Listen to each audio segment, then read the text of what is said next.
Aujourd'hui, on va aborder un sujet qui, pour beaucoup de personnes qui recherchent un emploi, est assez difficile, c'est postuler en ligne.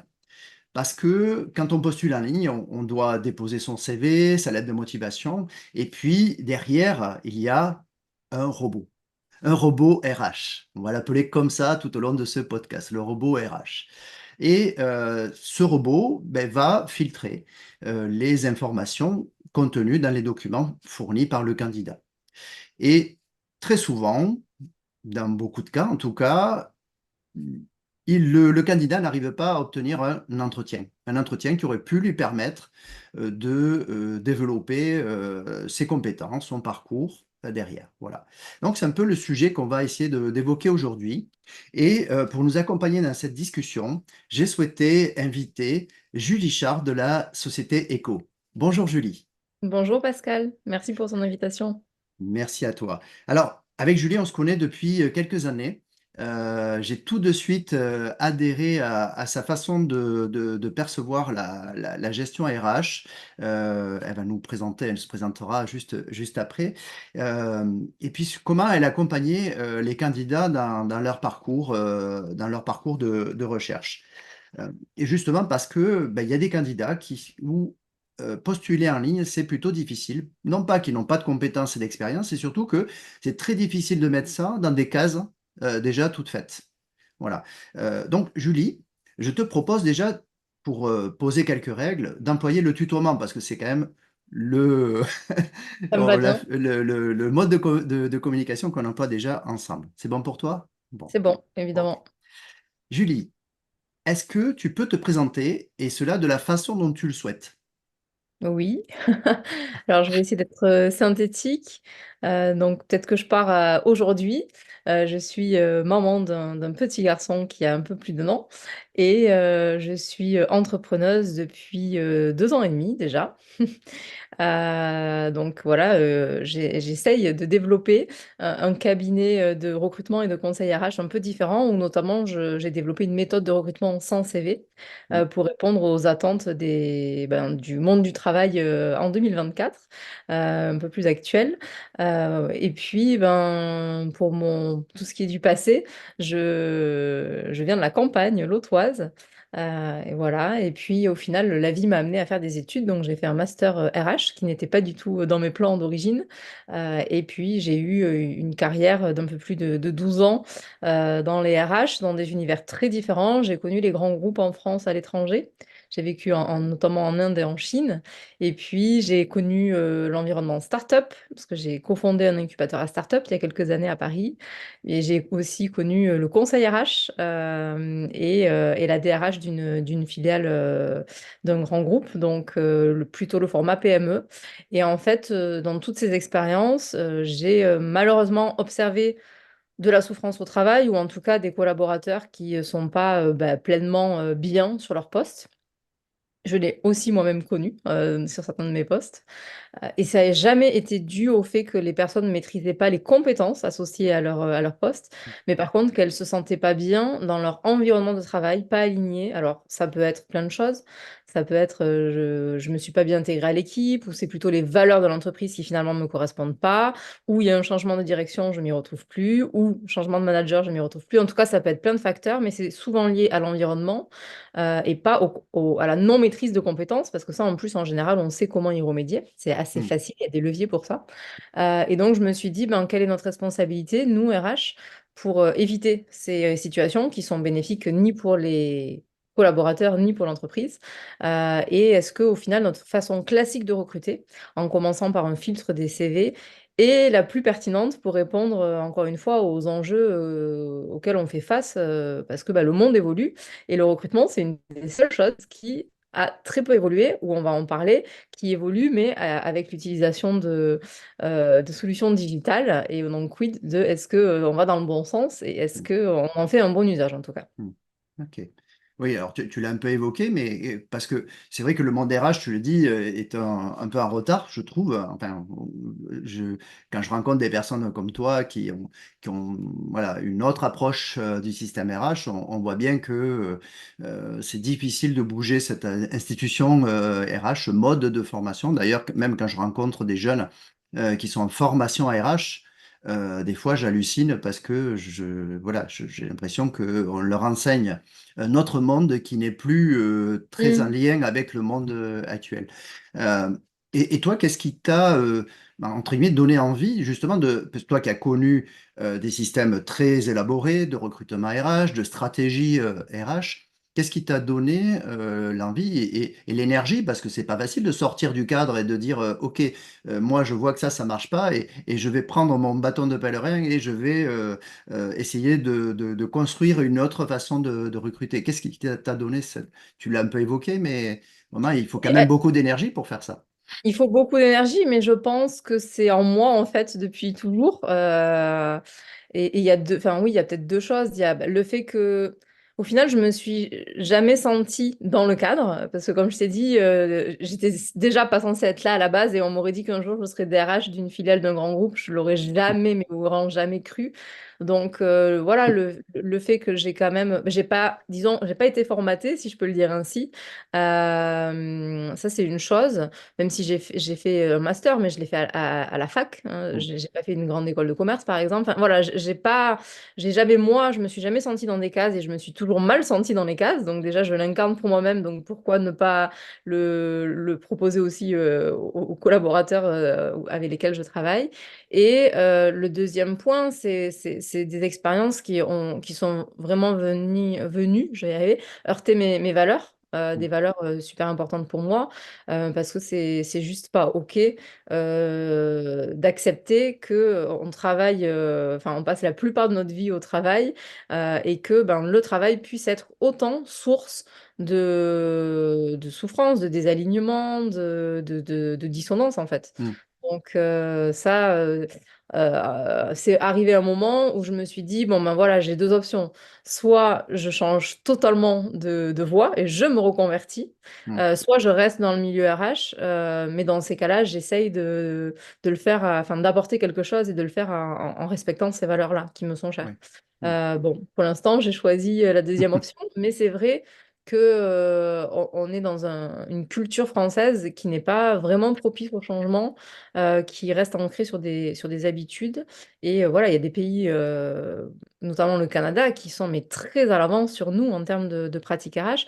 Et Mm. surtout, je veux absolument pas blâmer les RH parce que c'est une fonction aussi en souffrance Oui. qui en général a pas vraiment sa place dans une entreprise et qui en général les RH ont une vision, une vraie vision humaine, mais qui n'ont pas forcément les moyens de la mettre en œuvre au quotidien. Et c'est vraiment une fonction de personnes qui ont fait ce métier parce qu'ils aiment profondément l'humain et qui au final on peut pas faire ça et sont voilà. Donc je veux pas non plus blâmer les RH parce que je trouve que en tout cas j'aimerais bien moi contribuer aussi à aider à redonner leur vraie place aux RH au sein des entreprises, au sein des comités de direction, parce qu'aujourd'hui c'est pas OK, on n'y est pas encore, ouais. Très Ouais, rarement en tout cas. je te rejoins beaucoup là-dessus parce que moi, enfin, je dirais depuis que je suis entrepreneur et que j'accompagne des chefs d'entreprise, des managers et des RH dans la prévention, dans la partie prévention, santé, sécurité. C'est vraiment un milieu que j'ai découvert. C'est vraiment un métier que j'ai redécouvert, que je percevais pas autant quand j'étais salarié, moi, en entreprise, Oui. et que j'ai découvert en étant au contact vraiment des personnes et de leur vie, de leur quotidien. Et c'est vrai que c'est vraiment un métier extrêmement difficile. C'est un métier très complexe Mm. qui aujourd'hui, même pour je dirais, une PME, une grosse entreprise, il va y avoir beaucoup de personnes qui vont être très sectorisées. Par exemple, la paye, Également. le recrutement, des La choses comme ça. formation, oui. Voilà. Mais quand on est sur des entreprises déjà des fois un peu plus petites, c'est une fonction qui est extrêmement, extrêmement difficile et que aujourd'hui, c'est pour ça qu'aussi il y a de plus en plus de personnes aussi comme toi, hein, qui sont des RH externalisés et qui vont pouvoir s'occuper des fois. Il y en a qui sont spécialisés dans la paye, il y en a qui sont spécialisés dans le recrutement et qui vont pouvoir aider des entreprises parce que, ben voilà, il y a des entreprises, moi je connais des RH qui ont la gestion de la prévention de la santé et sécurité dans leur fonction. Je veux dire, Oui, oui, c'est j'ai rencontré des personnes qui n'en dormaient pas, quoi. Parce et que c'est une fonction, en effet, comme tu le dis, multicasquette, et il faut en permanence se réinventer. Maintenant, les RH doivent aussi savoir faire du marketing avec la marque employeur, doivent savoir se mettre au digital, le RSE, déployer des solutions, la RSE. Enfin, c'est une fonction à qui on demande énormément, toujours plus, mm, mais qui elle-même n'est jamais formée, mm, n'a le temps de rien, est ouais, toujours dans l'urgence, et encore une fois, n'a rarement une place stratégique au sein d'une entreprise, mm, donc qui n'a pas le temps, qui n'a pas les moyens de se dire, ben voilà la stratégie, voilà comment on va anticiper, voilà dans mm, quel ordre on va prendre les sujets. Voilà, on nous appelle souvent quand c'est un peu trop tard et que oui, voilà, il faut tout faire en urgence. c'est ça. Donc c'est vraiment, voilà, Mm. il y a aussi beaucoup de choses à faire bouger de ce côté-là, oui, pour Non, redonner aux RH leur vraie valeur ajoutée. oui, On a tous des zones de génie et c'est fou parce que moi je dis toujours les chefs d'entreprise diront souvent le plus difficile, c'est gérer l'humain. Et en fait, c'est la zone de génie des RH, de savoir comprendre l'humain. Mais complètement. souvent, les RH se retrouvent sur une fonction support, très Mm, administrative, très tableur mm, Excel, etc.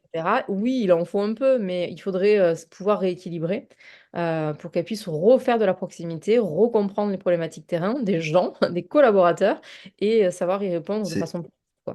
c'est très très vrai et on observe dans les entreprises moyennes à grosses que la direction RH n'a pas le même poids que le directeur financier, par exemple.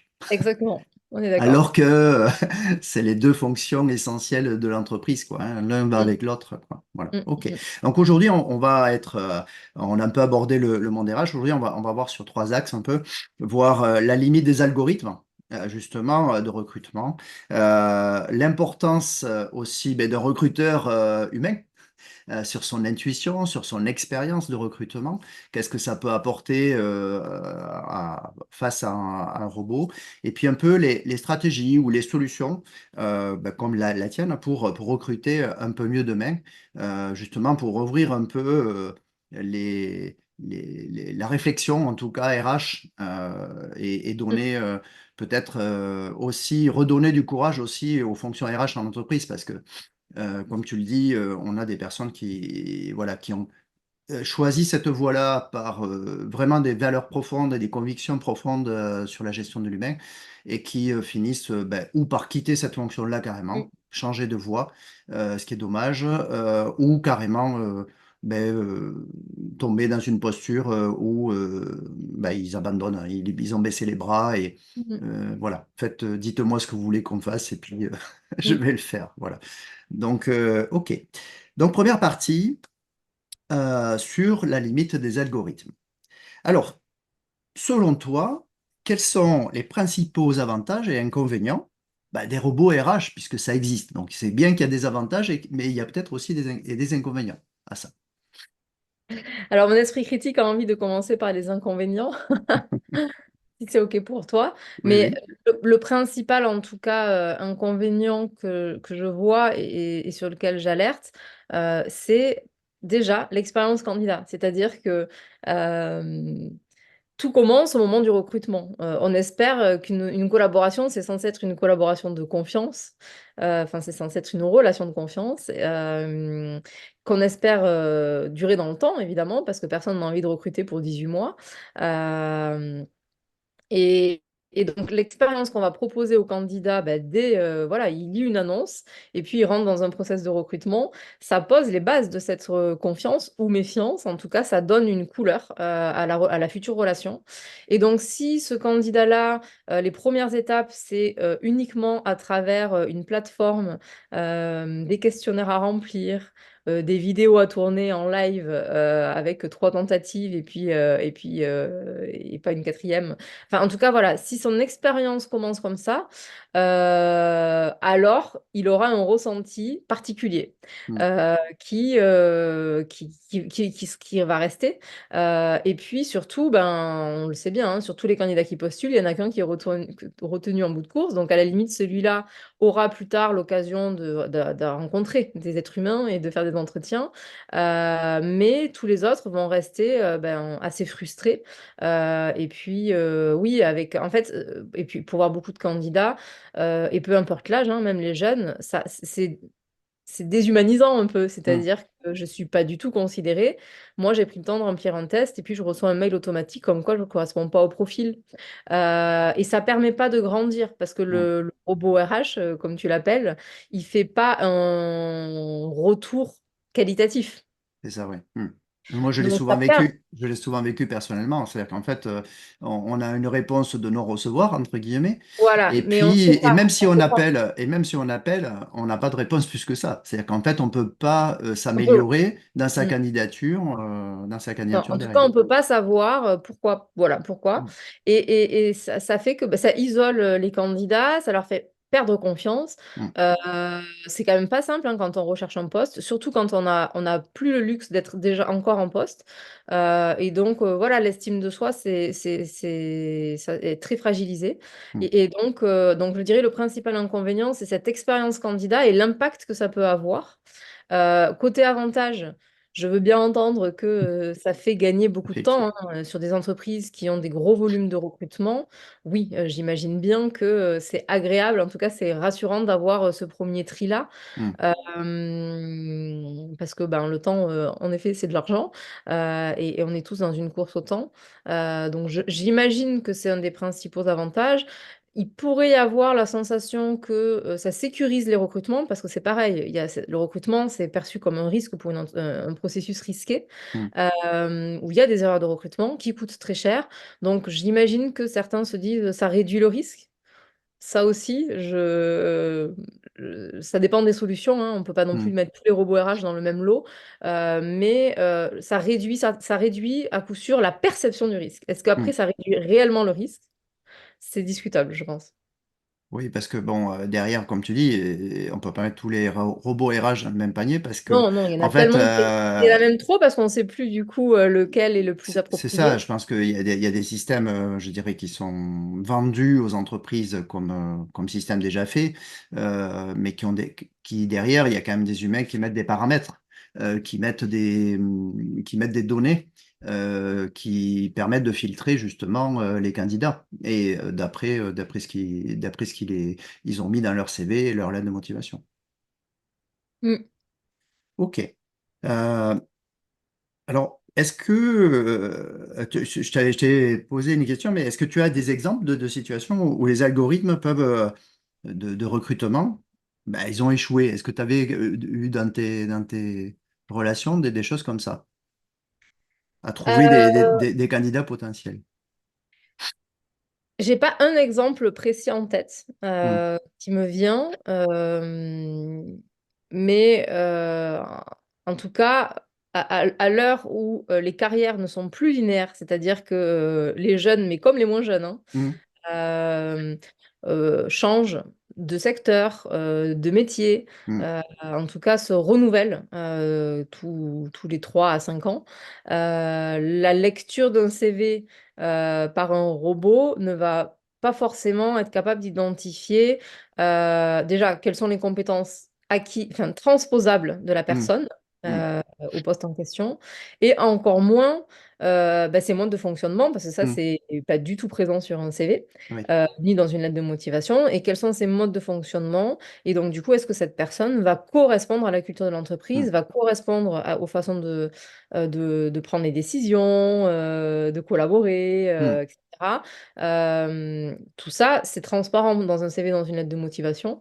Donc, ça veut dire que si le premier filtre est un robot RH, alors dès le premier filtre, on peut se couper de candidatures pertinentes, mais qui sur le papier rentrent pas dans les cases. Voilà. Ah, ouais. C'est un parti pris, hein. Et encore une Hmm. fois, je comprends que quand on est une entreprise qui a des énormes volumes de recrutement, si en plus on n'a pas de souci de volume de candidatures, bah, autant trouver une solution Mm, pour les trier rapidement et bien ne sûr. garder que. Mais voilà, par contre, si on a des enjeux de trouver des pépites rares, alors quid de ces méthodes-là? Mm. Hmm. Oui, oui, et après, je te rejoins là-dessus, parce qu'en fait, bon, les entreprises ne mettent pas des robots RH pour ne pas recruter. Derrière, il y a une certaine logique, effectivement, de temps, de coût, d'efficacité. Donc derrière, il y a quand même une logique derrière, hein, je veux dire, et puis le robot RH, à mon avis, déjà, ça a un coût aussi, hein. Il y a de la data, il y a de la maintenance. Il y a quand même un coût de base.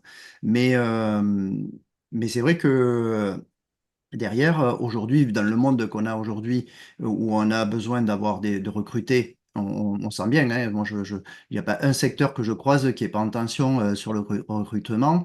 Il n'y a pas un secteur où ils se posent la question de comment garder les collaborateurs chez eux.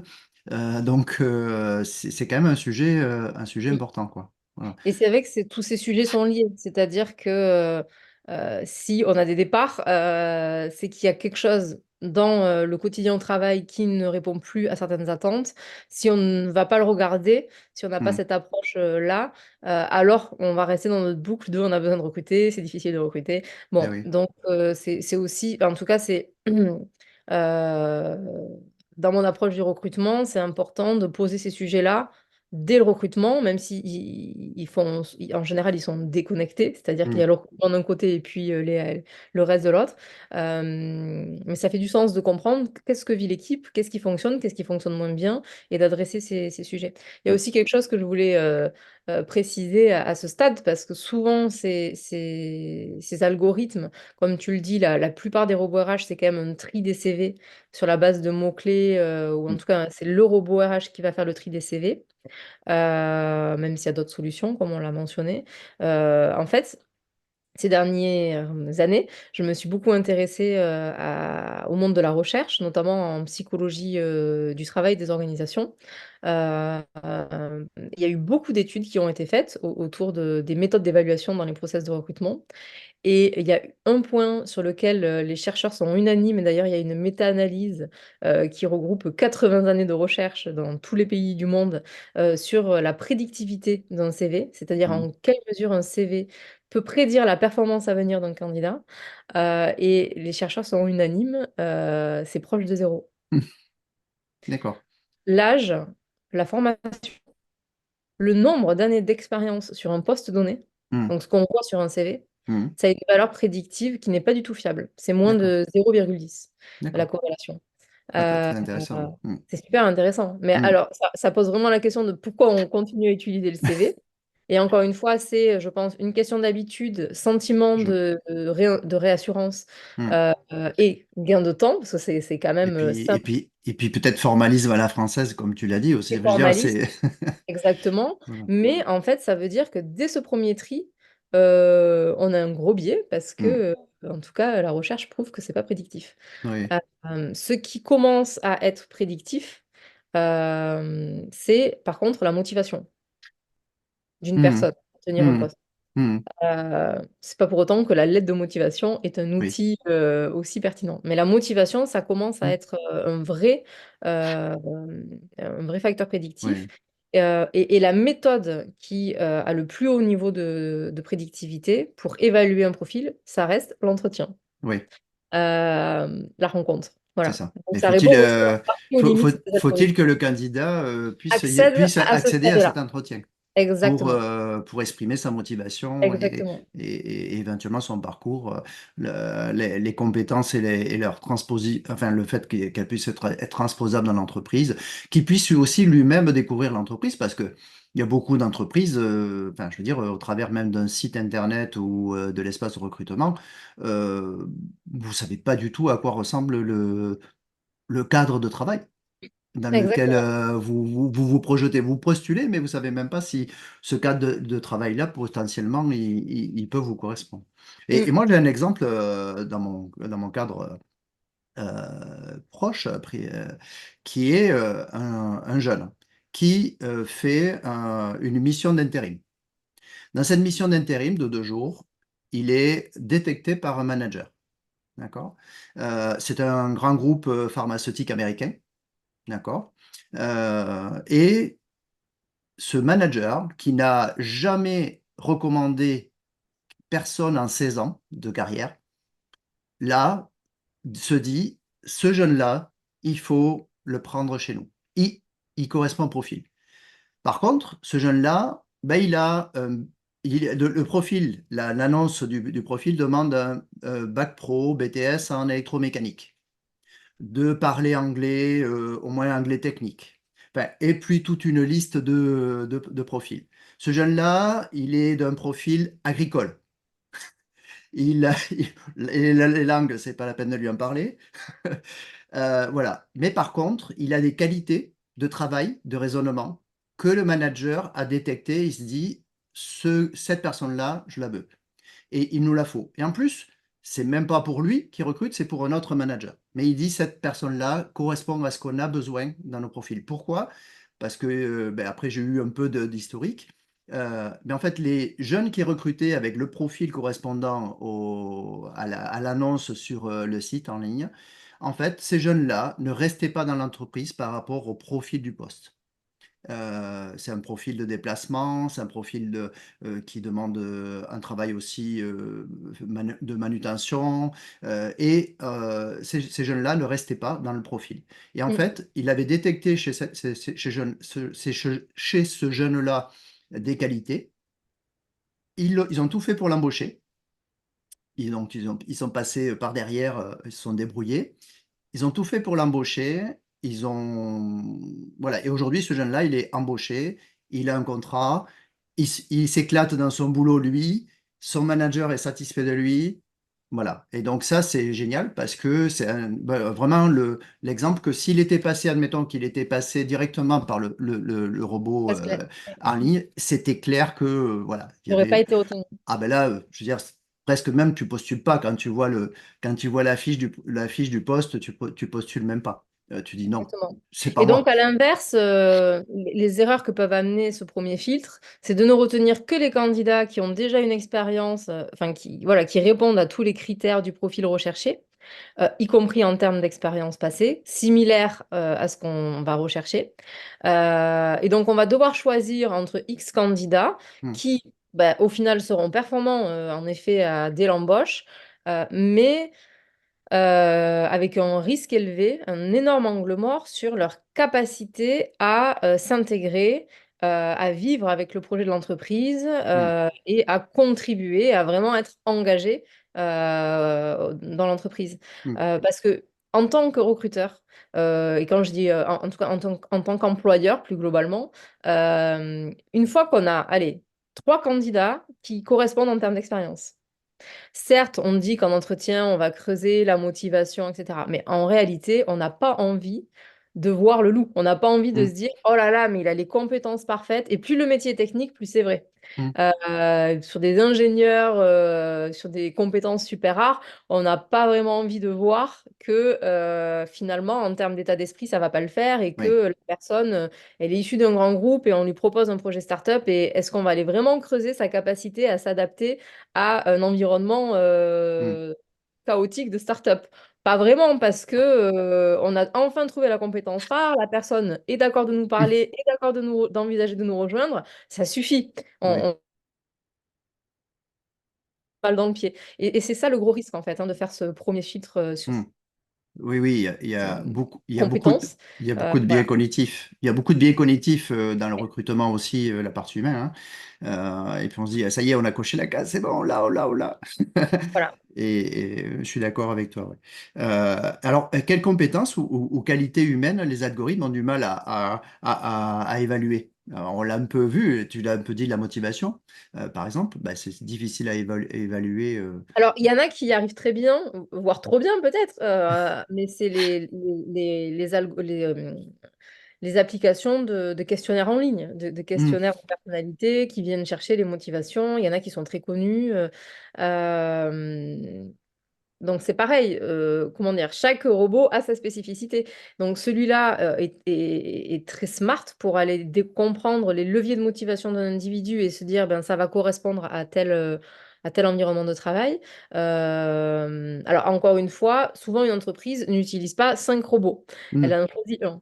Ah oui. Euh, Hmm. donc déjà, voilà, rares sont celles qui choisissent celui-là. Et celles qui choisissent ces fameux outils qui permettent d'évaluer la motivation, moi je questionne juste à quel moment on le fait. Et surtout, en tout cas, l'expérience candidat. C'est-à-dire que pour moi, à partir du moment, enfin, c'est une éthique, où on fait passer un questionnaire à un candidat, alors il y a un débrief derrière, Hmm. humain, Hmm. que le candidat ait appris quelque chose de lui, ait pu donner son point de vue, d'ailleurs, sur Hmm. les résultats. Parce que c'est pareil, en fait, les robots, ils perçoivent des choses, mais c'est censé donner lieu à une discussion. Hmm. C'est pas figé. C'est pas parce que le robot a dit que Pascal était comme ci que Pascal est Hmm. comme ci, en fait. Hmm. Pas forcément. Pascal, dans un certain contexte, il peut être comme le robot l'a Bien décrit. sûr. Mais c'est Hmm. pas forcément ce qui le caractérise Hmm. profondément. Ou alors c'est quelque chose qui le caractérise profondément, sur lequel il est en train de travailler. Parce que voilà, donc voilà, ces robots-là sur la motivation, c'est important qu'il y ait un débrief derrière. Hmm. Donc bah, l'algorithme, il peut jamais avoir une vision totalement complète, systémique d'un Hmm. candidat. Oui. Il va être soit orienté motivation, soit orienté compétence, Compétence. soit orienté je ne sais quoi. Hmm. Mais il aura jamais, justement, comme un humain, à travers Hmm. un entretien de 45 minutes, d'une heure, il aura jamais une vision globale d'un candidat. Oui. Il aura forcément des angles morts. Hmm. Ok, ça marche. Donc, si maintenant on s'intéresse un peu à l'importance justement de la partie intuitive et de l'expérience de l'humain dans le recrutement, comment les recruteurs humains peuvent-ils compléter et corriger les biais des algorithmes? Parce que on a parlé des biais des algorithmes, mais comme que tu viens d'évoquer là, mais il y a aussi On des en a biais, aussi un, il y a aussi des biais humains totalement. derrière. Voilà. Déjà, je crois qu'il faut qu'on accepte profondément que dans les RH et dans le recrutement, il y aura toujours des biais. Parce que Hmm. justement, on parle d'humain. Donc, on est tellement complexe qu'on ne pourra jamais trouver une méthode sans aucun biais. Par contre, ce qui est super important, c'est d'en être conscient, de les observer. Donc, au final, pour moi, un bon recruteur, c'est avant tout quelqu'un qui va bien se connaître Hmm. et qui va savoir détecter que, attention, là, potentiellement, je suis emballée parce que la personne me ressemble beaucoup. Ou, enfin, voilà, Hmm. c'est déjà bien se connaître. Ça, c'est super important dans les RH, hein, globalement. En tout cas, même pour un manager, hein. À partir du moment où on a une relation, Hmm. enfin, que notre rôle a un impact sur l'humain, je pense qu'on a une responsabilité d'apprendre à bien se connaître. Et puis, après, on ne peut pas le nier non plus, il faut l'accepter, le ressenti et notre intuition, ça reste un Hmm. super outil. Hmm. Et donc, Oui. bah, se parler, prendre le temps de parler à un candidat, de poser des questions, et dans les deux Et, sens, hein, pas que et le de... recruteur qui questionne le candidat, mais aussi le Hmm. candidat qui questionne le recruteur. C'est le meilleur outil pour savoir si on fait un bon choix. Et encore une fois, il y a quelque chose qu'il faut qu'on change, je pense, dans le recrutement. C'est cette notion que c'est l'employeur qui interviewe. Ben non, ça doit être réciproque. Le Hmm. candidat, il s'engage aussi à énormément de choses s'il accepte le poste. Donc, il faut aussi rééquilibrer dans un process de recrutement Hmm. le niveau d'information qu'on donne au candidat. Il faut qu'il puisse rencontrer l'équipe, il faut qu'il Hmm. puisse voir où il va travailler, etc., pour sonder est-ce que ça me correspond vraiment ou pas au-delà de Hmm. ce qu'on m'a dit et de C'est ce que ça. j'ai lu Hmm. sur l'annonce. Donc, comment les recruteurs peuvent compléter ou corriger les biais des algorithmes? La rencontre, prendre le temps Hmm. de la rencontre. Oui, oui. Oui, et puis on perçoit, selon l'expérience, l'intuitivité, la connaissance aussi de l'humain, du recruteur, il va percevoir, il y a le discours, mais il va aussi percevoir toute une quantité de signaux, Totalement, comme on dit, hein, la communication, il y a du non-verbal exactement. qui est là. Et ça, c'est des choses qui sont en plus perçues par le cerveau en quelques millisecondes et qui vont participer à l'analyse derrière du candidat, quoi. Oui, oui, Voilà. Et je suis assez d'accord aussi avec toi, c'est que c'est pas que descendant, c'est pas un entretien descendant.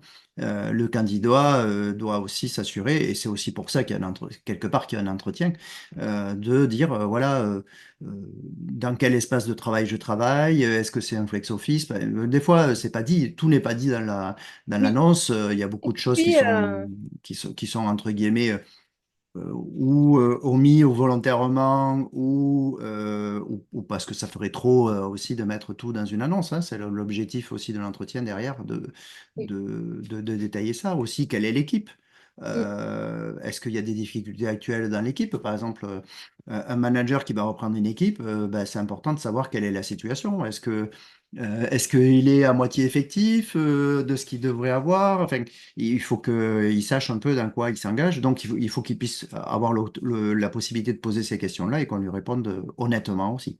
oui. Voire même si on va jusqu'au bout, qu'à un moment donné dans le process, il y ait une rencontre au-delà du recruteur et du N+1, bah, qui est une rencontre avec certaines parties prenantes et certains Hmm, membres de l'équipe, hmm.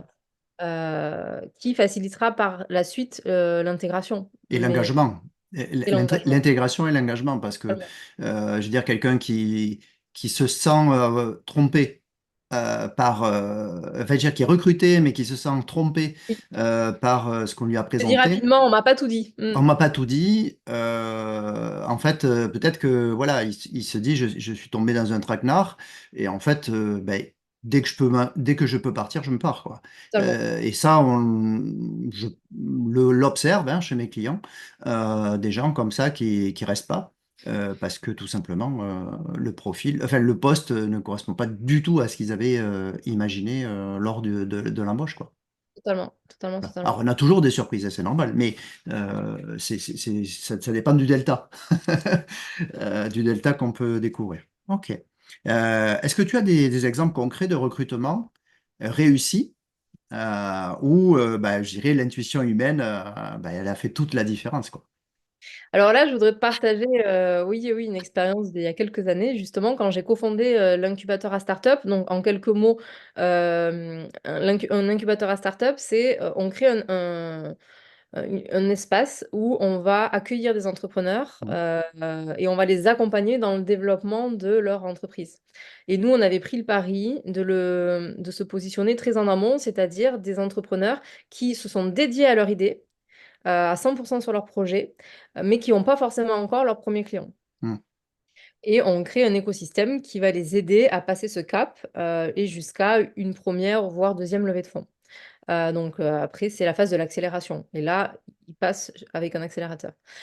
Et donc, dans le cadre de cette expérience-là, j'ai été amenée à aider des entrepreneurs à trouver leur associé. Parce que souvent, ils étaient seuls ou ils étaient deux au lancement. Et puis, une fois que ça commençait à prendre, il fallait préparer une levée de fonds. Et pour préparer une levée de fonds, eh ben, il faut montrer aux investisseurs qu'on a une équipe solide où on a les compétences clés en interne. mm, Si on développe un produit tech, et qu'on doit avoir le CTO parmi l'équipe des associés mm, ou en salarié, ce qui est rare quand on se lance, mais on ne peut pas dire qu'on le sous-traite mm. si c'est le cœur de Le cœur du l'activité. métier. Mm, Trop risqué.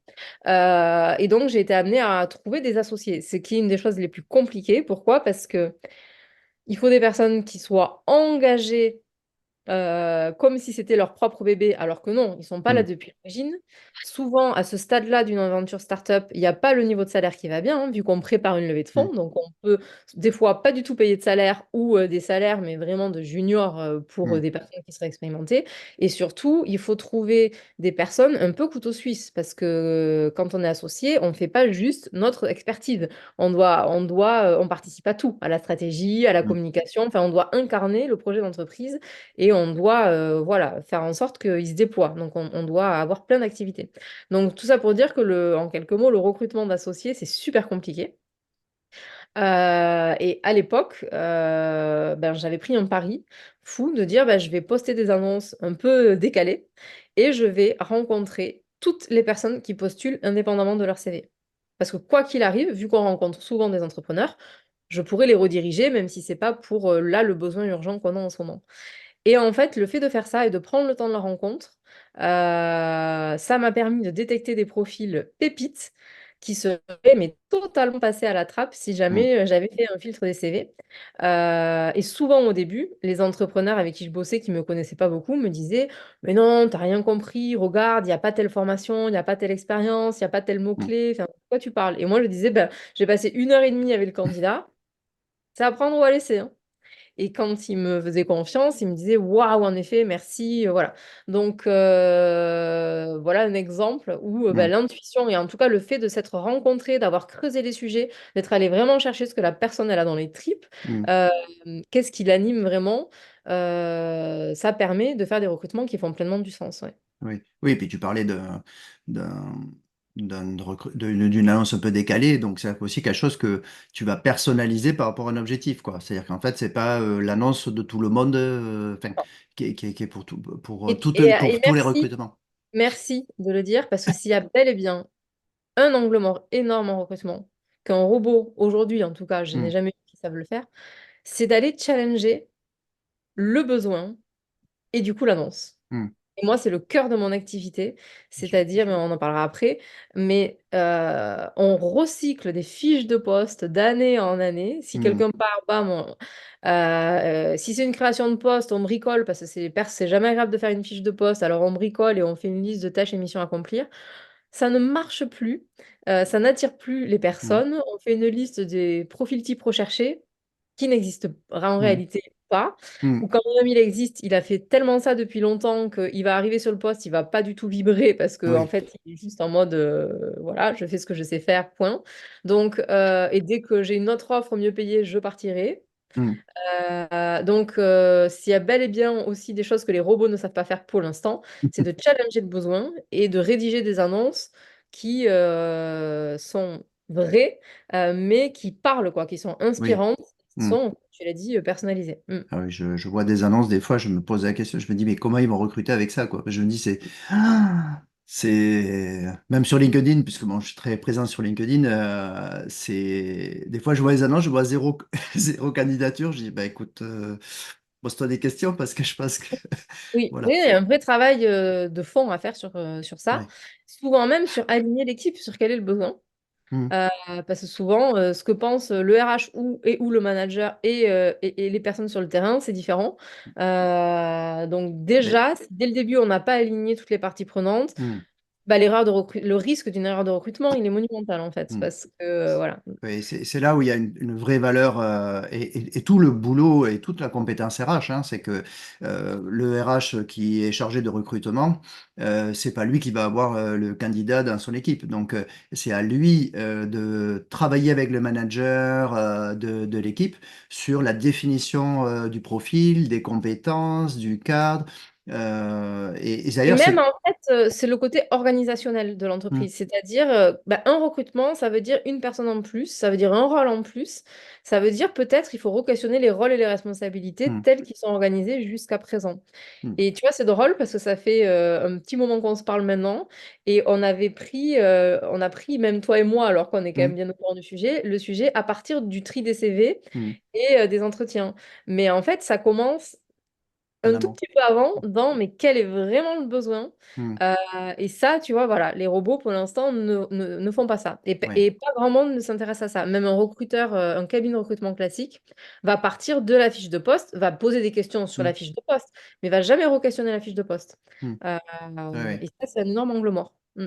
Et d'ailleurs, bon, ça, c'est pas l'objet de ce podcast, mais ça pourra faire l'objet d'un podcast ultérieur. C'est justement les matrices de compétences dans les équipes, qui sont souvent très ignorées, pas faites, et tout ça. En fait, le manager ne sait pas définir les compétences dont il a besoin dans son équipe.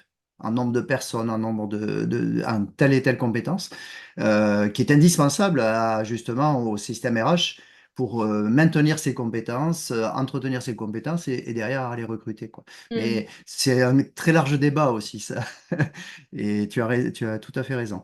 Quelles sont les pratiques euh, vraiment essentielles qui sont recommandées pour, je dirais, dans une entreprise, équilibrer l'utilisation des robots et l'utilisation des recrutements directs par entretien. C'est-à-dire qu'en fait, on comprend bien l'utilité du robot, hein, quand on a un grand groupe, il y a peut-être des postes où en fait on ne peut pas traiter des milliers de demandes. C'est pas humainement possible. On n'a pas les ressources ni financières ni humaines pour le faire. Donc, pour toi, mais tu n'es pas obligé d'avoir une réponse exacte, hein, scientifique, mais je veux dire, pour toi, ce serait quoi une piste d'utilisation entre le robot et l'entretien direct? Bah, oui, c'est une question assez généraliste et il Hmm, faudrait enfin, ça dépend vraiment du contexte dans lequel on se trouve. Mais si on devait donner un principe ou en tout cas une ligne directrice vers laquelle, à laquelle se raccrocher, euh, pour trouver un équilibre juste entre les deux, en tout cas, c'est que le candidat qui, après avoir être passé par le filtre du robot RH, ait quand même un contact humain. hmm, Si c'est un test et proportionnel, j'ai envie de dire, au temps qu'il a passé lui en tant que candidat avec le robot. Voilà. Donc, s'il a passé 1 heure à faire un test hmm, de personnalité en ligne, alors ben, peut-être qu'il faut tendre vers un call de débrief de 5 à 10 minutes minimum, mais pour qu'il parle à un être humain. Si, par contre, il a envoyé son CV et que c'est un robot qui a trié son CV, ça nécessite évidemment pas forcément un call de 10 minutes, hmm, mais par contre, peut-être travailler sur le mail de feedback qui lui apporte quelque chose, un petit hmm, quelque chose. On ne hmm, vous a pas retenu parce qu'il manque ça, hmm, ou parce que ceci, ou parce que cela. Enfin, mais en tout cas, j'ai envie de dire, s'il y a un principe qui doit se détacher, c'est contact humain, retour humain hmm, proportionnel au temps hmm. qu'a investi le candidat avec le robot, quoi. Et en plus, tu as dit le temps, tu as dit 1 heure, mais 1 heure parce qu'il y avait un test de personnalité, mais je veux dire, une candidature standard où tu déposes ton CV, mais qu'en plus, il faut que tu réécrives ton Ah oui. CV Donc, dans l'espace robot, ben forcément, je veux dire, c'est le temps, il n'est pas négligeable parce que tu dois tout ressaisir, les dates, les choses comme ça qui sont dans le document que tu fournis. C'est pas négligeable ce temps-là. Et c'est à faire à chaque candidature. Euh, et comme tu dis, ça finit par décourager parce que si en plus c'est juste un mail qui dit bah, vous n'êtes pas retenu, ou pire, si vous n'avez pas de réponse dans les 15 jours, c'est que vous n'êtes pas retenu, c'est-à-dire que c'est la réponse automatique suite à ton dépôt. Donc en fait, c'est même voilà. pas 15 jours après qu'on te dit vous n'êtes pas retenu, c'est-à-dire qu'immédiatement après ton dépôt, on te dit si dans les 15 jours vous n'avez pas de réponse, c'est que vous n'êtes pas Ouais, ouais, retenu. ouais. Donc, Donc, tu vois, les pratiques recommandées, bah, c'est la réciprocité. C'est aussi hmm, bête que ça. C'est pareil, il y a une plateforme qui propose, par exemple, de postuler à travers une vidéo. Mais une vidéo, l'entreprise a défini une question et hmm, le candidat a 3 tentatives en live pour répondre à la question. Et donc, s'il n'est pas satisfait, bah, la troisième tentative, elle part quand même. hmm, C'est quand même ultra engageant pour le candidat de faire ça. hmm, Ça va lui demander de sortir de sa zone de confort, enfin, voilà. hmm, Euh, c'est pas tout à fait OK si derrière ça, il reçoit juste pareil, ce fameux mail automatique.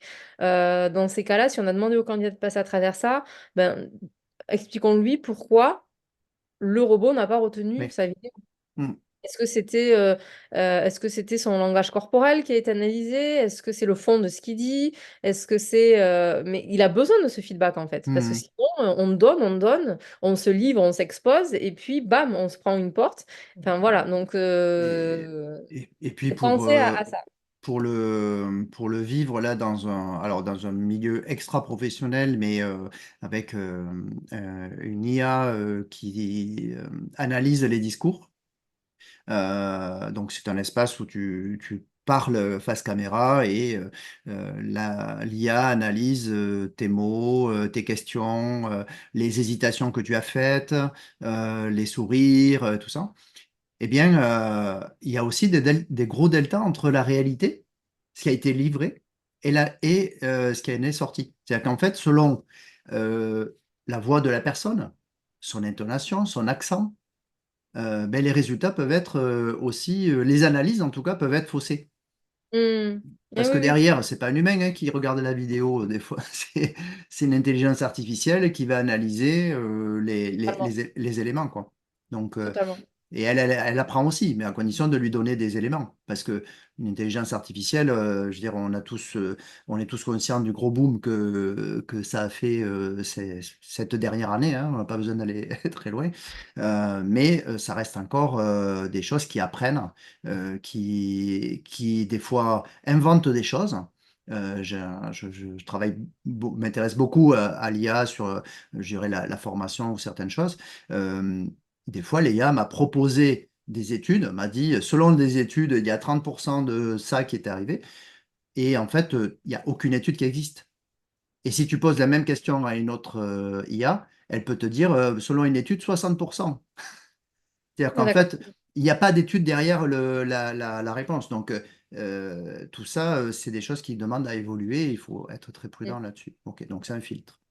Donc, OK, on a bien vu euh, ben, un peu les limites un peu du robot, les utilités aussi. Hein. Ça n'a pas que, voilà, ça n'a pas été inventé pour Ça peut juste pour faire joli. accélérer, ça peut, ça peut aussi être très bien pour être un outil à la décision, Hmm, pour éclairer hmm, sur des choses qu'on n'aurait pas pu voir ou autre, hein. bien Je sûr. dis pas qu'il ne faut pas du tout les utiliser, mais c'est important, je pense, d'avoir ce juste Oui, équilibre et surtout que le candidat puisse s'exprimer oui. vraiment sur les résultats de ce qu'a analysé le robot, Mm. quoi. Puis je pense que de ce que tu dis, c'est très important, c'est ce retour humain que le candidat doit avoir, parce que le candidat, il faut qu'il... Enfin, en fait, ça démarre très mal, quoi. Sa recherche d'emploi, quand elle démarre comme ça, où, entre guillemets, c'est des réponses automatiques, il n'y a pas d'humain derrière, la perte de confiance dans ses compétences, elle peut arriver très, très vite. Oui, oui, Parce oui, qu'en fait, la personne, elle peut être très compétente, avoir de l'expérience, mais en fait, son boulot, c'est pas d'être candidat. Son boulot, sa compétence, c'est pas d'être candidat à un c'est clair, poste. c'est Euh, clair. même si c'est effectivement une vraie compétence qui doit s'acquérir, enfin, qu'il faut avoir, qu'il faut vite développer parce que la rédaction des CV, la rédaction des lettres de motivation, justement, en vue des robots, j'avais vu des spécialistes du RH qui disaient que un CV pour un robot ne doit pas être rédigé De comme la si même vous envoyiez façon, un CV par courrier parce que il le lira pas de la même façon. Lui, il a et besoin c'est d'une là où on lecture très entre simple. dans une nouvelle ère, parce C'est ça. que maintenant, il y a aussi l'inverse, l'autre pendant, c'est-à-dire que les candidats font faire leur CV, leur lettre de Mm. motivation par un robot. Mm. C'est ça. On ne peut pas lutter contre ça. Mm. Par contre, ça pose vraiment la question, et pour moi, ça renforce la nécessité et l'importance de l'entretien, de la Mm. rencontre, parce que de part et d'autre, Mm. on Pour, va on mm. va pouvoir masquer des choses à travers des outils Bien sûr. Mm. digitaux. Et c'est le jeu, bon, ben, pourquoi Mm. pas. Mais du coup, Ah. la rencontre sera capitale pour être sûr que... Parce qu'après, par contre, on ne travaille pas encore avec des robots. On travaille Mm. avec un manager, Mm. des collègues, Oui, oui, dans une entreprise où il y a des collaborateurs, des êtres c'est humains. ça. Donc, Mm. pour s'assurer que la collaboration va pouvoir bien se faire dans de bonnes conditions, l'entretien et le rôle des RH restera primordial Mm. sur cette partie-là. Ouais, ouais. OK.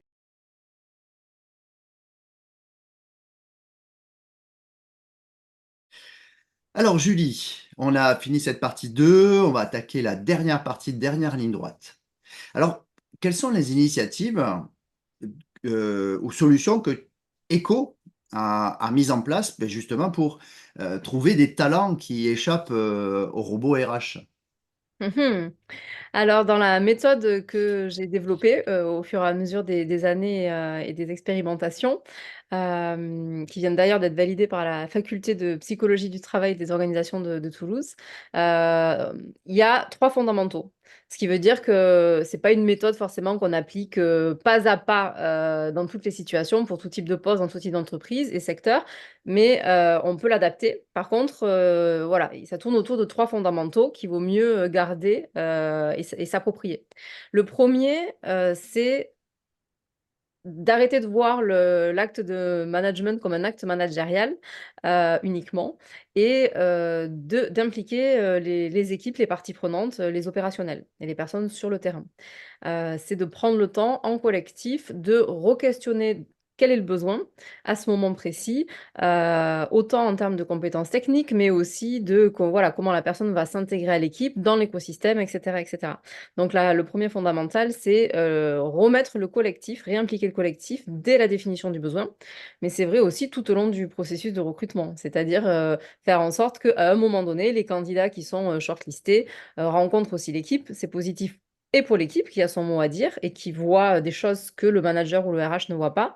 Mais c'est bien aussi pour le candidat de voir de façon plus précise où est-ce qu'il va potentiellement travailler. Voilà, donc le collectif. Le deuxième point, c'est de re-questionner le premier filtre, qui est le CV.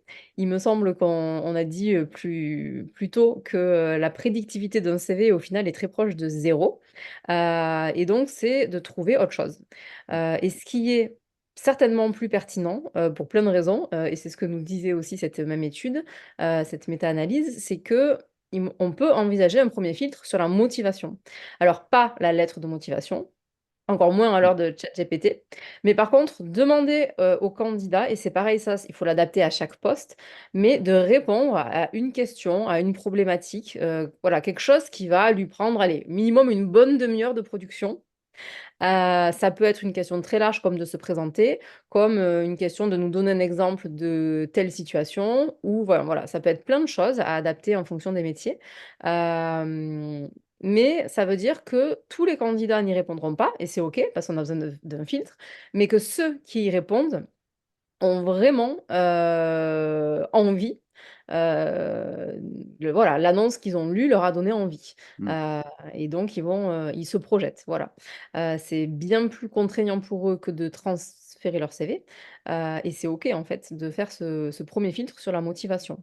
Ce que j'ai oublié de dire, c'est que la première partie, quand on fait ce travail de fond avec le collectif sur le besoin, ça nous permet évidemment de rédiger une annonce qui est beaucoup plus précise, beaucoup plus différenciante en fait, et qui se rapproche du vrai travail, ce qu'on appelle le travail réel, et pas la théorie d'une Mmh. fiche de poste, voilà, avec des bullet points, voilà. Et le collectif, 1er filtre sur la motivation, et le troisième point, qui alors là peut être appliqué dès aujourd'hui et sans aucun frais et sans, c'est, la posture en entretien. C'est repenser, OK, quel ton je veux donner à mes entretiens? Aujourd'hui, il y a, un énorme biais, il y en a d'autres, hein, mais le principal biais, je pense, auquel, il faut s'attarder, c'est celui de la désirabilité. C'est-à-dire que autant le candidat que l'employeur est dans une posture où, il sait que l'autre a des attentes et il fait en sorte de répondre aux attentes de son interlocuteur. Ce qui fait qu'on ne se rencontre pas vraiment dans un entretien d'embauche, on se vend l'un et l'autre. Mmh. Donc l'employeur vend sa structure, vend le poste et puis le candidat vend sa candidature. Évidemment, on augmente le risque de déception d'un côté comme de l'autre, encore une fois que, on travaille vraiment ensemble Mmh. et que ça y est, on y est, que le contrat est signé et que donc il y a un vrai enjeu, pour les 2 parties de se rencontrer avec davantage d'authenticité, Mmh. d'apprendre à se connaître et à se dire: «Mais est-ce que, voilà, on a vraiment intérêt à travailler ensemble sur le long terme?» Et ça tient à des choses très, très simples, mais des petits détails qui font une énorme différence. Mmh. Ça va être quelques exemples, le cadre dans lequel on se rencontre. C'est sûr, si on est en tête-à-tête dans une salle de réunion, où il y a presque l'écho, heu, ouais, le feeling, il va pas être super Mmh. pour se livrer à l'autre. Ça dépend de comment, l'employeur, le recruteur, le manager se présente. Voilà. Mmh. Est-ce qu'il se présente, avec juste son titre de poste et le nombre d'années d'ancienneté? Ou est-ce qu'il va parler de lui un peu plus de façon engagée, qui va dire: «Voilà, j'ai 3 enfants, Mmh. je viens de» voilà, ça dépend vraiment de ces petits détails. Hem, Est-ce qu'on laisse au candidat, dès le début, la possibilité de poser des questions, des sujets pour pas qu'il les garde pendant tout le long, voilà, des choses qui peuvent le stresser ou en tout cas le perturber. Voilà, c'est tous ces petits facteurs, c'est vraiment des choses toutes simples qui coûtent absolument rien à mettre en place, mais à re-questionner qu'est-ce qu'on attend vraiment d'un entretien et je pense qu'on a tous intérêt à se parler avec davantage de vérité. Mmh. Donc voilà les 3 points fondamentaux. Après, moi, quand je prends en charge un recrutement, il y a un autre point que je peux faire parce que aussi je suis externe, donc j'ai plus de temps et c'est le cœur de mon métier, c'est la réciprocité, c'est-à-dire avoir un process qui est plus juste pour les candidats. Donc, je te donne un exemple. euh, je leur demande de répondre à quelque chose. Avant de il y a la promesse que je rencontre tous les candidats qui ont pris le temps de répondre. Donc déjà ça, ben, ça leur Mm, fait du bien. mm, Ça les incite aussi à répondre. Et avant de les rencontrer, je leur envoie une petite vidéo de moi pour me présenter. Ce qui veut dire qu'on est à peu près à égalité au moment mm, où on se rencontre. Voilà. Donc il y intéressant. a cette qualité du process et de l'expérience candidat que moi, je vais pousser jusqu'au maximum parce que voilà, je ne suis pas dans l'opérationnel, dans l'urgence et quand je prends une mission de recrutement, ben c'est la valeur que j'apporte. Mm, Mais voilà, dans les grandes lignes, ce que je propose. Et donc, en effet, à un moment donné, dans le processus, donc je vois les candidats au moins 2 fois avant de les présenter à une entreprise.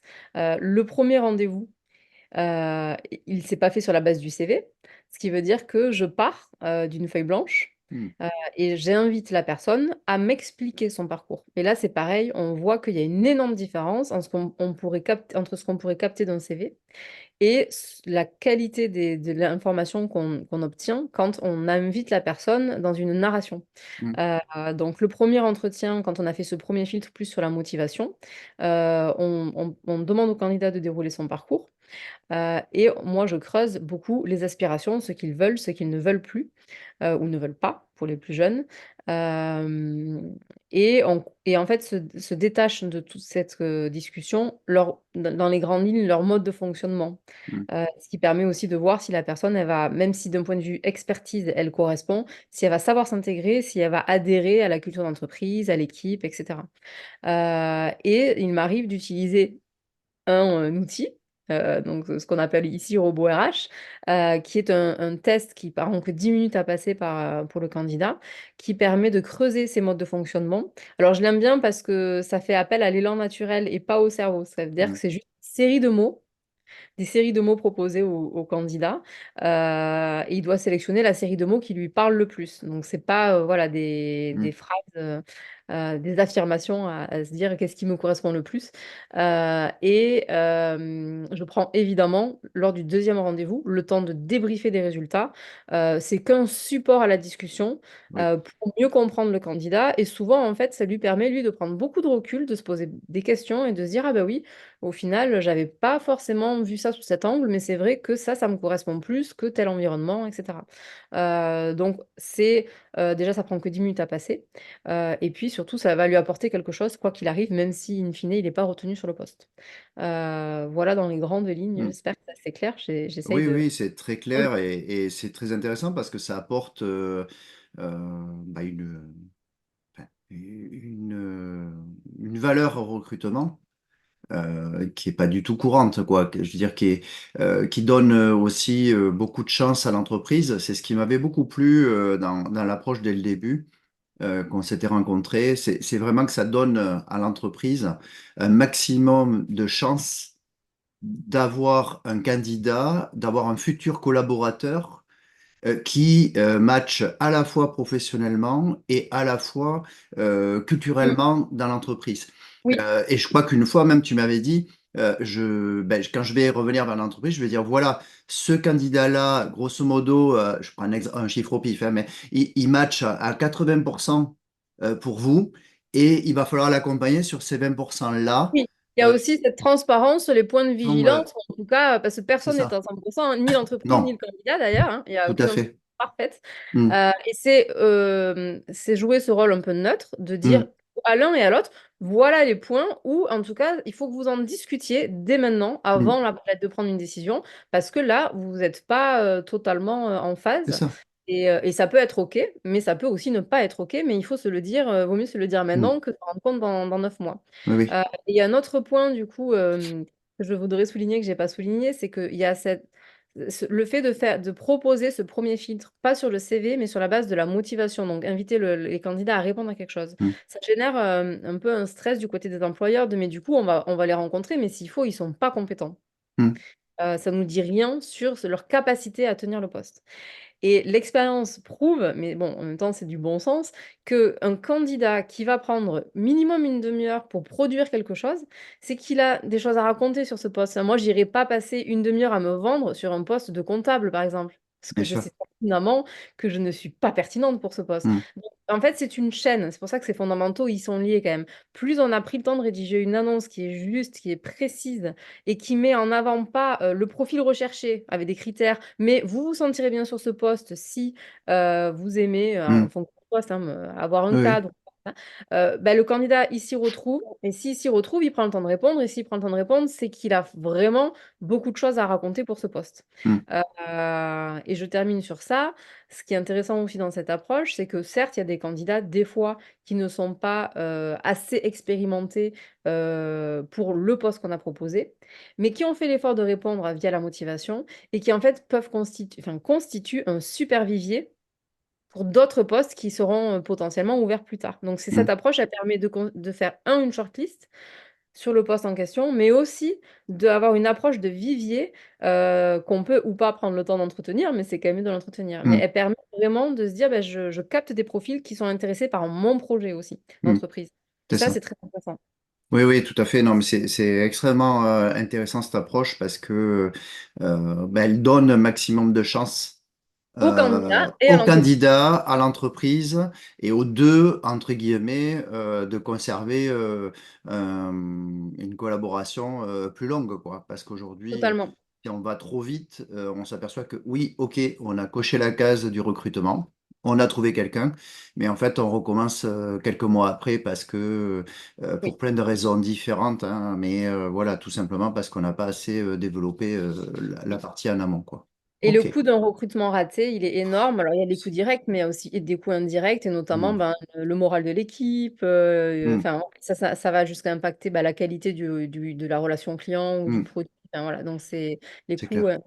Et, Euh, et, et puis ce que tu disais au début m'a beaucoup plu, c'est aussi, ben, selon le poste, bien sûr, c'est d'intégrer l'équipe de l'entreprise dans le recrutement. C'est tellement important. Je veux dire, là, c'est une phase tellement importante pour l'avenir, à la fois Totalement. de l'équipe et à la fois du futur collaborateur qui arrive dans l'équipe. Voilà, enfin, ça. Déjà, ça apporte un signe Oh. de reconnaissance, donc ça Hmm. aide aussi, c'est un des paramètres pour bah, engager ou Hmm. réengager ses collaborateurs, c'est un signe Bien de sûr. confiance. Hmm. Euh, et puis, bah, ça réduit les angles morts parce qu'en fait, eux ont une vision différente, Hmm. donc c'est super intéressant. Par contre, il faut aller jusqu'au bout de la démarche, c'est-à-dire si on les implique, il faut aussi écouter leur avis au moment du choix du candidat. Oui. C'est sûr que si le manager a impliqué son équipe, mais qu'au final, il décide seul de qui il retient, Hmm. là, c'est super contre-productif, par Hmm. contre. Oui, s'il Euh, implique l'équipe juste pour faire joli et voilà. dire voilà, oui, oui, on vous a consulté. Oui, oui, tout à fait. Il faut aller Donc jusqu'au l'idée, bout. c'est aussi, en tout cas dans cette démarche, c'est de remettre en tout cas remettre de la confiance entre le manager et son équipe, Hmm. entre le candidat et l'employeur, parce que au final, un process de recrutement qui est opaque, qui est sur des critères qui paraissent pas justes, etc. Il injecte de la méfiance et ensuite on va collaborer ensemble, mais Hmm. sur une base de méfiance. Hmm. Alors, mieux vaut petit à petit essayer de créer les conditions de la confiance Bien et en sûr. fait ça dès le départ en fait ne serait-ce que de la réflexion Hmm. de quoi on a besoin. Voilà. Ok. Bon, Voilà dans les grandes lignes. très intéressant.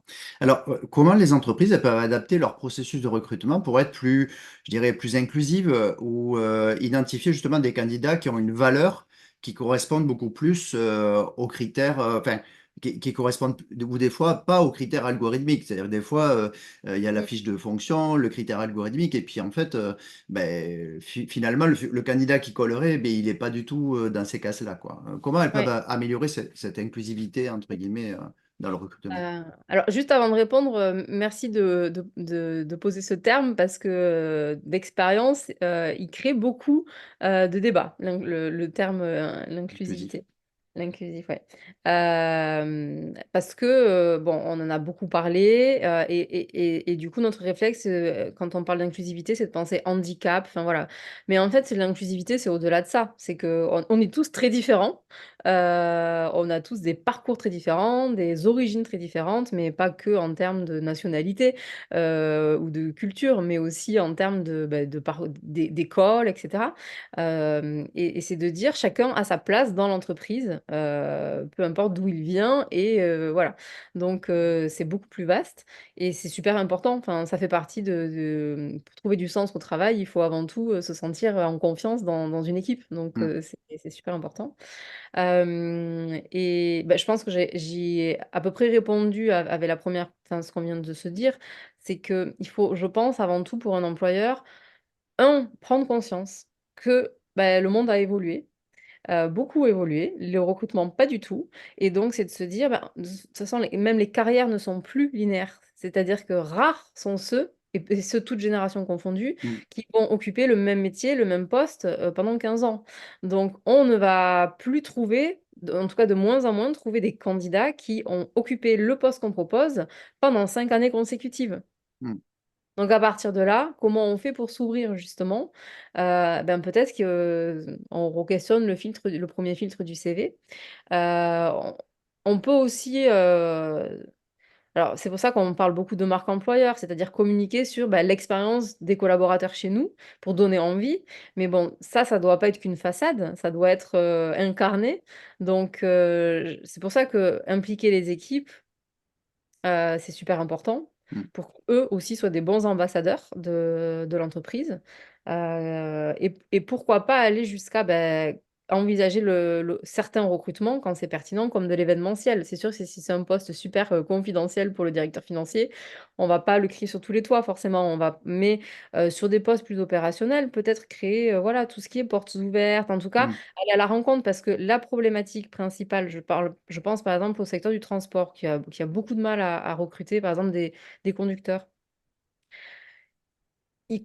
Ils ont commencé à comprendre que maintenant, ils vont pas recruter des conducteurs qui ont fait ça toute leur carrière, peut-être des personnes qui ont jamais fait Mm, ça avant, et qu'ils vont former. Mais encore faut-il que le vocabulaire, ne serait-ce que le vocabulaire qu'ils utilisent dans les annonces, mm. puisse parler au commun des mortels qui connaît rien à ce secteur. Oui.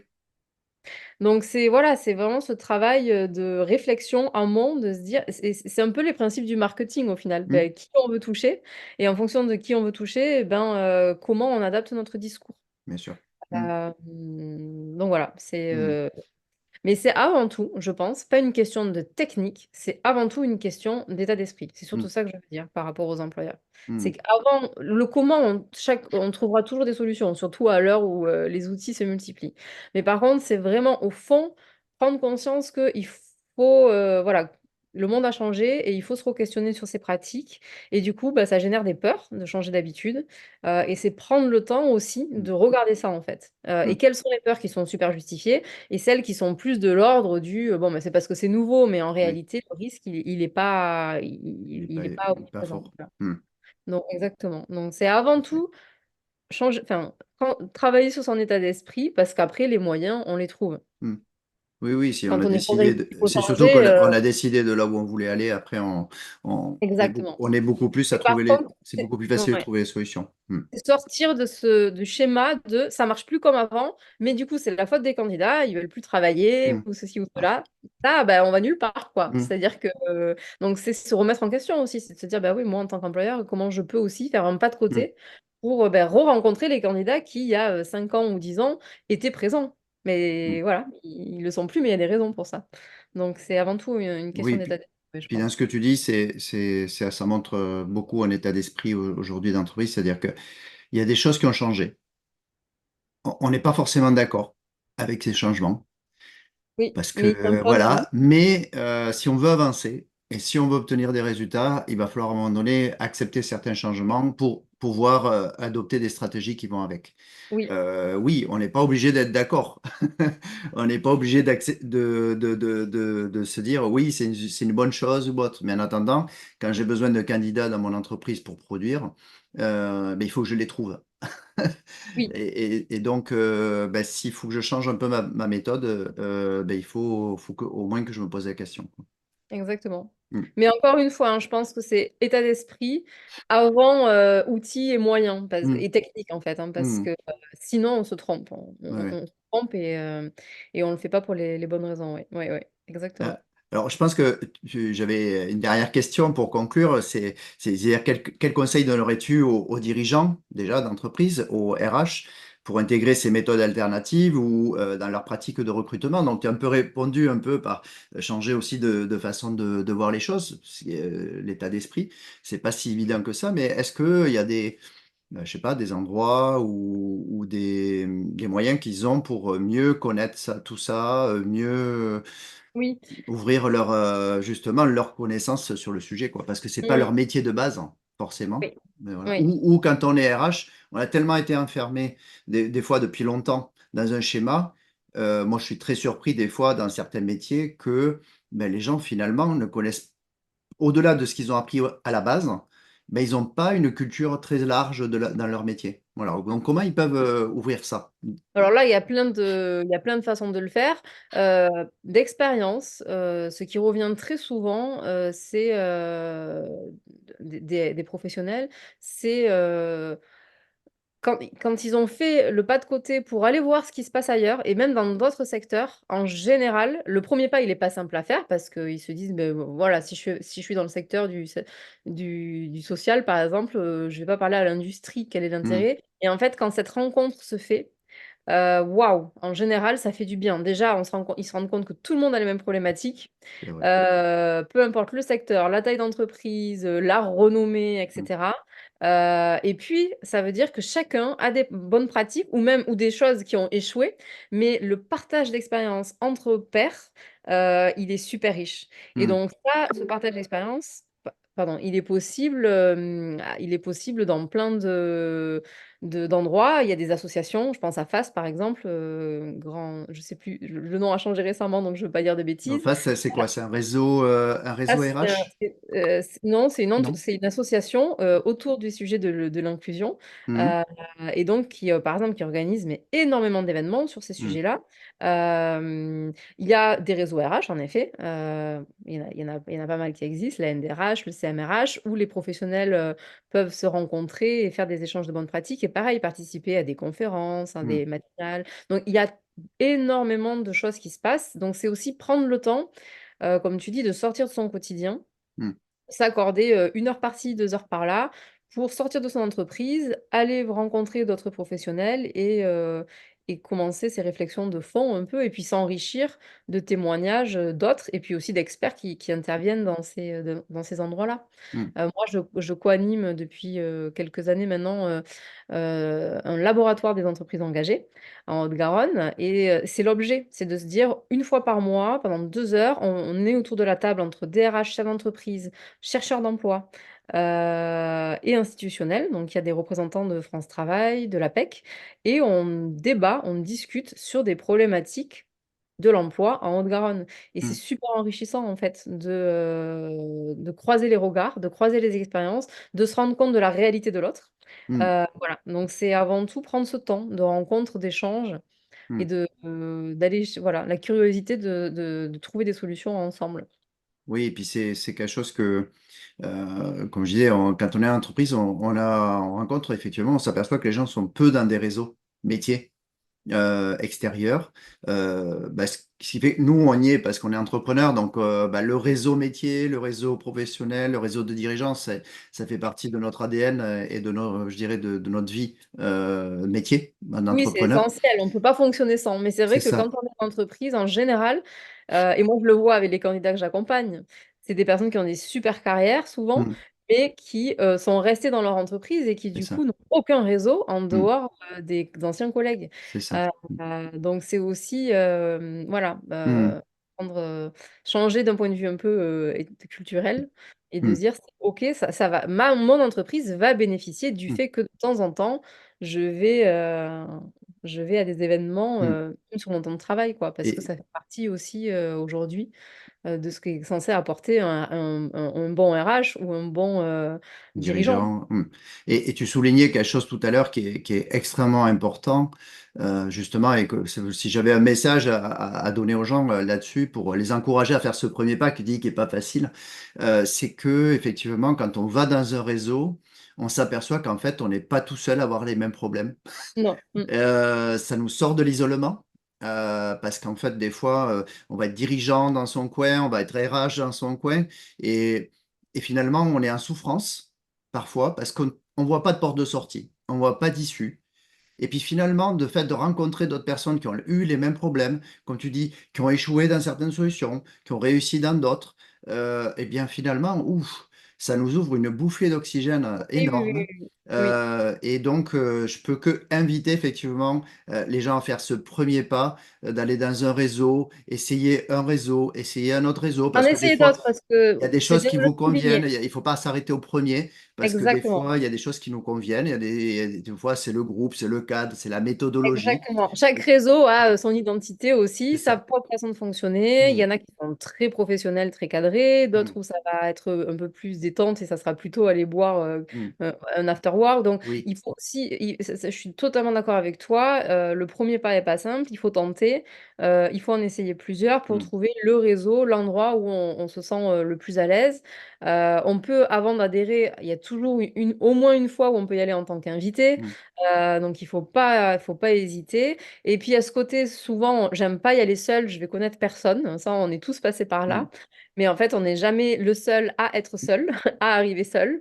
Donc, en Complètement. réalité, à Mm, part les 2 premières minutes, en général, ensuite, ouais. voilà, ça se fait. Et puis, ce genre de réseaux sont là pour ça. Donc, ils Mm, accueillent les nouveaux aussi. Donc, oui, oui. ouais, Ils connaissent bien les problématiques des gens qui viennent déjà, parce que eux-mêmes ont vécu les mêmes, enfin, ou en tout cas, sont passés par les mêmes étapes. Mm. Et ça permet d'avancer beaucoup plus vite Oui, sur plein de sujets. Des fois, même selon les réseaux, vous pouvez embarquer un autre collaborateur de votre entreprise qui va se dire, voilà, oui, ben tiens, finalement, Paul ou Isabelle, ben, effectivement, ça l'intéresserait aussi de venir dans ces totalement. réseaux-là. Et franchement, ça permet d'avancer beaucoup plus vite. Ça Oui, permet oui, de oui. sortir de Mm. son isolement dans l'entreprise. Donc, OK. Ouais, Bon, super, totalement. super intéressant pour conclure cette dernière partie. Donc, si on fait un peu un retour, là, j'ai pris aussi quelques notes. Euh, on peut retenir que les algorithmes de recrutement, ben, ils ont des limites, mais ils ont aussi des points forts parce que des fois, s'ils existent, c'est qu'on a trouvé Totalement. des avantages aussi de les utiliser. Mais je dirais leur limite, c'est l'évaluation humaine. Je dirais vraiment de la partie purement humaine et aussi peut-être des compétences, comme tu as évoqué, on a des parcours différents, des compétences, on va dire, non conventionnelles, celles qui collent pas forcément au poste, mais ça ne veut pas dire qu'il n'y a pas des compétences transférables dans ce poste-là. Exactement. Voilà. Donc, en tout cas, il ne faut pas s'en remettre face à la complexité de l'humain et de trouver des Mm, candidats. C'est pas pour autant qu'il faut s'en remettre à 100% à ces robots. à Bon, ils ces peuvent outils. être évidemment une aide, mais Mm. il faut faire attention de ne pas trop leur en demander non plus Après, j'ai noté aussi que l'expérience candidat, c'est vraiment une étape importante dans le recrutement. C'est ce qui peut, je dirais, c'est ce qui va donner ou pas aussi une certaine confiance au candidat à poursuivre dans sa recherche de candidature.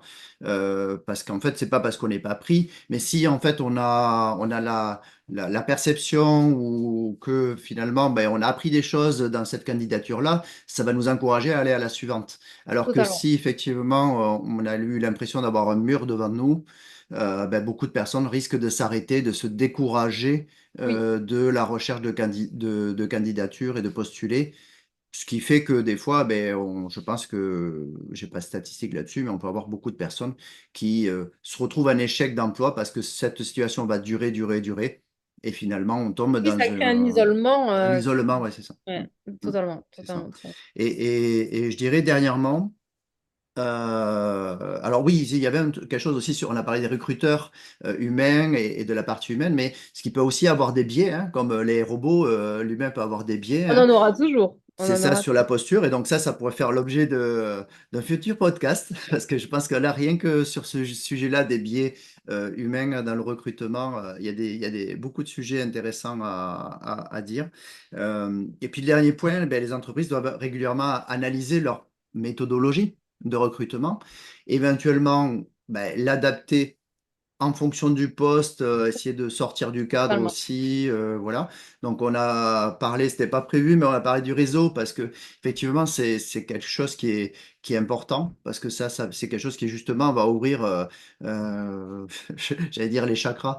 Oui, oui, mais en tout cas, Ça la va ouvrir en créativité, tout cas ça la va, voilà, créativité, totalement. sortir de son isolement, sortir de Oui. peut-être d'une spirale des fois où on tourne en rond et on n'arrive plus à trouver la solution parce qu'on reste enfermé dans son microcosme en entreprise. Donc ça, je trouve que c'est vraiment une conclusion intéressante de ce podcast à destination des dirigeants, des responsables RH en entreprise. Quelle que soit la taille de l'entreprise d'ailleurs, hein. Parce que je pense que tout le monde est concerné, quel que soit le type d'entreprise, quel que soit le métier, qu'on soit Mm, un petit artisan, une PME ou une ETI, voilà, on a les mêmes sujets. totalement, totalement, Voilà. totalement. Alors, je vais te poser, Julie, une dernière question, qui est la question fondamentale de ce podcast. Mhm. Alors, que signifie, selon toi, conjuguer organisation et humain? Mhm. On pourrait en parler pendant longtemps. Conjuguer organisation et humain. Enfin, je trouve ça super intéressant parce que dans ma vision des RH, un des points clés, un des sujets RH clés, c'est accompagner l'entreprise à avoir la meilleure organisation. Et ça, on n'y pense jamais. On pense recrutement, paye, contrat de travail, etc. Mais on pense jamais à ce sous-jacent qui est que, en fait, la façon dont on recrute, la façon dont on développe les compétences, enfin, tous les sujets RH ramènent à l'organisation. Qui fait quoi? Comment? Quels sont les liens? Comment on fait évoluer cette organisation en fonction et des personnes qu'on a, mais aussi des contraintes du marché? Donc pour moi, c'est 2 sujets qui sont inséparables. Quand on décide de changer une organisation, ça amène à apporter de la transformation auprès des collaborateurs. C'est pas juste: «Ah bah, tiens, on redessine l'organigramme et puis chacun, demain a une boîte différente». C'est bien plus complexe que ça. Donc c'est 2 sujets qui sont intimement liés, et qui rendent la vie de l'entreprise complexe, hein. Hmm. Hem, mais encore une fois, moi, je fais partie de ceux qui prônent pour du davantage de collaboratif, de collectif et du coup, l'organisation, hem, historiquement, elle est pensée par la direction, et de plus en plus, il faut aller vers, quand même impliquer, les parties prenantes là-dedans. Enfin, en tout Hmm. cas, faire en sorte que les collaborateurs deviennent partie prenante dans ces décisions-là parce que, au final, c'est ceux qui sont au plus proches de l'opérationnel qui parfois détiennent les solutions de performance, les plus pertinentes et souvent en plus les plus simples et les moins coûteuses à mettre en place. Hmm. La Hem, recette, la bonne recette. Si je peux me permettre de nommer un livre qui Hmm. m'a Bien absolument sûr. marquée je crois que j'étais encore étudiante à l'époque. Je vais pas me rappeler là du nom des auteurs, mais le titre du livre, c'est «Créer la confiance».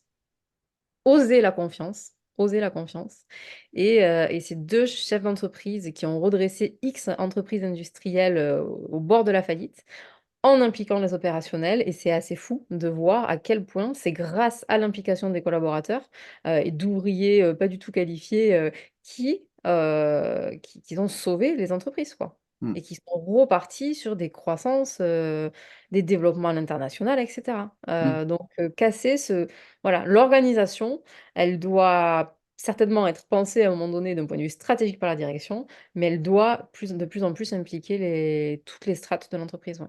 Ok, ben je mettrai Et le la confiance. lien ou enfin, la référence. Ouais, On vérifiera ensemble ça, mais merci de cette il y en a plein ouverture d'autres, hein, aussi. mais Oh oui, voilà, bien sûr, bien sûr. c'est, Merci Julie pour cet échange qui apporte vraiment un éclairage et une autre façon de voir le recrutement de tous les talents qu'on peut avoir besoin dans l'entreprise. Alors, pour les personnes qui nous écoutent, encore et toujours, Merci pour euh, ça. voilà, merci à vous, et qui veulent en savoir plus sur toi ou sur Echo, comment ils peuvent te joindre? Qu'est-ce que je peux leur donner comme lien? Écoute, je pense que LinkedIn est une bonne plateforme pour ça, Oui, pour un premier contact. Il y a aussi mon site internet. oui, Euh, le site voilà. Echo. Ok, Mm. ça marche. Bon, je mettrai tous ces liens dans la description du podcast. Donc, vraiment, merci Julie Merci à pour toi. cet entretien. Merci à toi. Merci. À bientôt. À bientôt.